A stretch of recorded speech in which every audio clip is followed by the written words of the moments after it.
All right, folks, moments before kickoff, Michigan versus Washington under the lights tonight at the Big House. Sam, let's get started. It's a big matchup for this Michigan defense against this Washington offense. We've been talking about it all year, previewing this game. Washington has the big uglies up front that gives Michigan some concern. What are your thoughts as Michigan prepares for this big matchup? I think that last week you got to try to file it away if you're Michigan.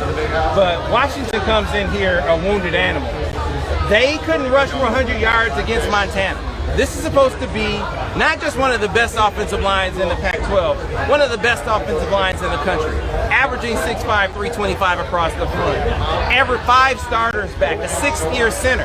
And I don't care if you and I were playing receiver for Washington. Right. They should run for 100 yards, and they couldn't do it. So it made me think automatically there must be something going on that team. We talked to Chris Fetters from dogman.com. He confirmed that. He couldn't pinpoint what it was or what it is, but he said they got thoroughly out-coached and out-schemed. They were not prepared last week. You got to feel like the preparation will be more up to snuff, but how wounded their psyche is when they can't run for 100 yards against Montana. That is a problem. So if you're Michigan, I think it's about snuffing out hope early. If you can shut down their run game early, if you can stifle that, I think you can take their will. Because if a team has internal strife, when adversity hits, they'll crumble.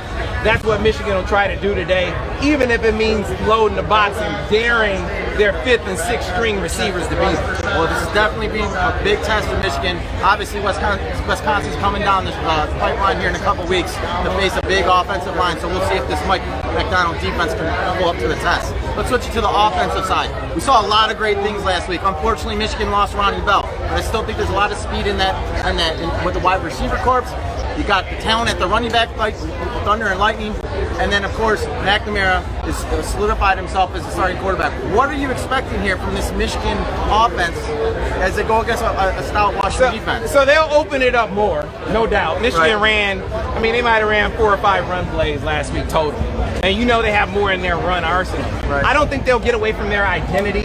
They're going to try to pound Washington. Everything's going to be predicated on a run game, but they will put it up more. Right. And so it's 2 things that I think are key. Do we see Zach Zenner the entire game? They're different with Zach. That's not saying that the other guys weren't good. Chuck Filiaga had a solid game. Trente Jones came in, and I thought he showed some flashes.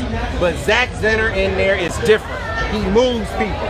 He is, without question, to me, their best offensive lineman. So you get him back, I think that opens up some things, assuming that his hand is well enough for pass pro. Like, he was really good in run protection, but pass pro, you can see the hand kind of. But anyway, that's neither here nor there.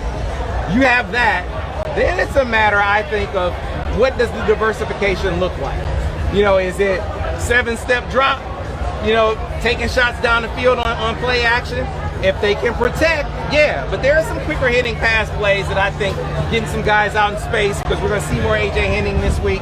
I thought in the RPO game there were some opportunities for like a Roman Wilson down the field. So can you hit those shots in the quick passing game?